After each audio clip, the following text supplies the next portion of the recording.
जमात इस्लामी के रहनुमा हाफिज नईम ने दावा किया है कि पीपल्स पार्टी अपनी अक्सरियत साबित नहीं कर सकेगी और मेयर जमात इस्लामी का बनेगा।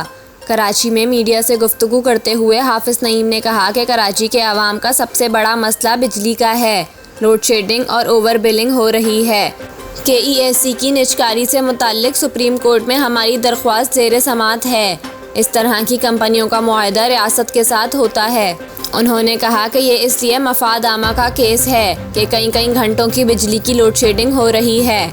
इस अफरियत से हमारी जान छुड़ाई जाए। जमात इस्लामी के इलेक्ट्रिक के खिलाफ एक ही पार्टी है। नेपरा की हर समात में सिर्फ जमात इस्लामी शरीक होती है।